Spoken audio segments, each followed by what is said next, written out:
Kembali lagi di Cerita Cinta Channel. Jangan lupa like, comment, and subscribe ya. Terima kasih. Amerika. Di sebuah gedung tinggi, siang itu Ferdinand terlihat buru-buru. Tuan yakin akan pulang sekarang. Bagaimana dengan pekerjaan kita? Kesempatan ini tidak datang 2 kali. Billy mencoba membuat Ferdinand untuk berpikir ulang agar tidak segera pulang sebab masih banyak perjanjian bisnis yang harus Ferdinand urus. Sepertinya Mika sakit. Tuan, Nona Mika sudah dewasa. Di rumah pun ada Bibi. Nanti akan saya suruh Fabiola untuk memeriksa dan mengantar ke rumah sakit, bujuk Billy. Kaki tangan Ferdinand itu sampai menawarkan kekasihnya untuk memeriksa Mikaela, istri dari bosnya. Billy tahu ini perjanjian penting dan kesempatan emas untuk memperluas bisnis Hartanto Group. Jadi sangat disayangkan kalau tiba-tiba Ferdinand pulang dengan tangan kosong saat peluang besar ada di depan mata. Ferdinand terduduk, mengusap wajahnya, kemudian menelpon Mikaela dengan panggilan biasa. Tut, tut, tut. Lama sekali tidak diangkat. Baru panggilan kelima terdengar suara Mikaela. Kamu baik-baik saja kan? Tadi ke kamar mandi. Kamu kenapa? Maaf, aku nggak bisa pulang sekarang. Kamu tunggu, Ola akan ke sana. Ngapain pacar Billy ke sini? Sela Mikaela.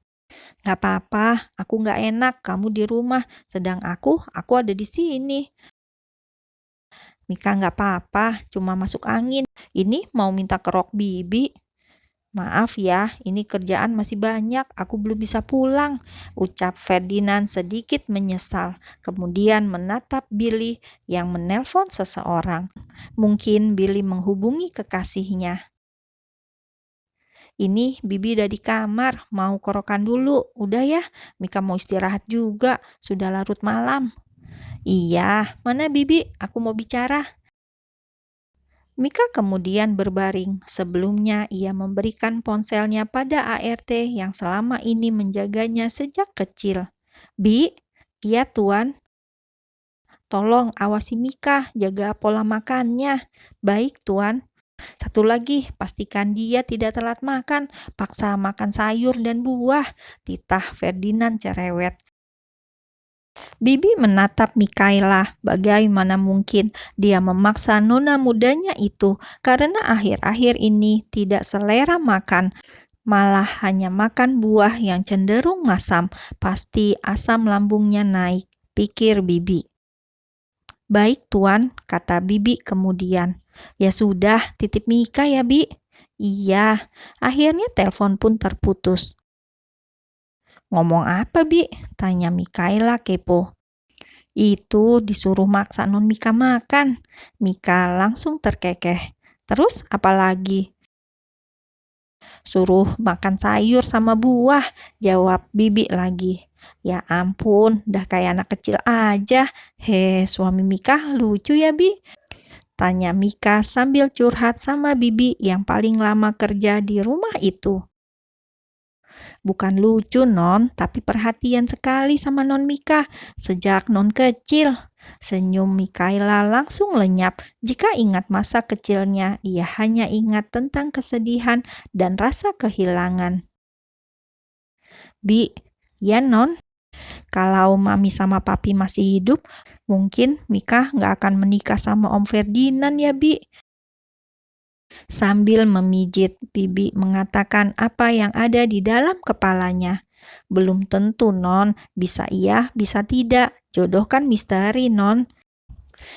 Bibi, maksud Mika kalau mami masih hidup, jelas dia nggak bakalan bolehin Mika nikah muda, apalagi sama Om Mika sendiri. Memangnya kenapa non? Tuan Ferdinand kan ganteng, perhatian lagi.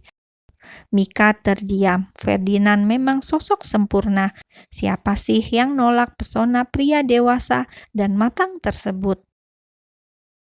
Menurut Bibi, Om Ferdinand nikahin Mika karena sayang atau kasihan, semacam balas budi. Kini Bibi langsung berhenti memijit. Kok pertanyaan Non Mika begitu? Bukannya Tuan Ferdinand sayang sekali sama Non? Bibi saja melihatnya sekilas sudah bisa merasakan. Bibi, kan barangkali Bibi ngerasa Om cuma kasihan sama Mika. Non Mika kok bicara begitu? Apa Tuan Ferdinand melakukan kesalahan? Nggak tahulah, Bi. Mika cuma merasa gimana gitu. Ini aja Mika sakit tapi dia nggak pulang. Mungkin masih banyak pekerjaan, Non. Mika menghela nafas panjang. Entah mengapa ia kok menjadi melo sekali. Dan karena keenakan dipijat, ia pun akhirnya terlelap. Pagi hari, Fabiola sudah datang. Ia sengaja datang pagi-pagi karena diminta Billy untuk memeriksa Mikaela. Ola merupakan dokter dan sebelum ia ke rumah sakit untuk bekerja, ia mampir dulu ke rumah Ferdinand. Di dalam kamar, Mika masih tidur saat Ola datang. "Biar saya bangunkan, Dok." Bibi langsung menyentuh lengan Mika, tapi Mika belum bangun. Non Mika." Mika menggeliat, mengerjap, kemudian menatap Bibi dan sosok wanita yang berdiri di dekat Bibi. "Selamat pagi." Mika menggosok kedua matanya, kemudian tiba-tiba merasa pusing. Ia memegang keningnya, matanya pun berkunang-kunang, seperti vertigo saja. Fabiola kemudian mendekati Mika. "Mika, maaf sebelumnya, apa kamu sudah telat datang bulan?" tanya Fabiola yang sepertinya curiga sesuatu. "Nggak mungkin, aku selalu minum obatnya kok. Pernah telat, tapi itu hanya sekali," batin Mika dengan wajah gelisah. Mika kemudian menatap perutnya. Mika terduduk di kloset yang tertutup, tangannya memegang benda pipih panjang yang tadi diberikan oleh Fabiola, kekasih Billy, sekretaris Ferdinand. Raut wajah Mikaela terlihat gelisah saat menunggu hasil dari alat yang sesaat lalu ia celup ke dalam cairan warna kuning tersebut. "Bagaimana kalau hasilnya positif?" batin Mika yang takut-takut melihat alat di tangannya. Ia menarik nafas panjang, kemudian matanya menatap alat itu dalam-dalam. Jantungnya berdegup semakin cepat sampai ia mengerjap dan menatap dengan seksama. "Mami!" gumamnya, kemudian berdiri lalu meletakkan alat itu di meja dekat kaca besar di depannya.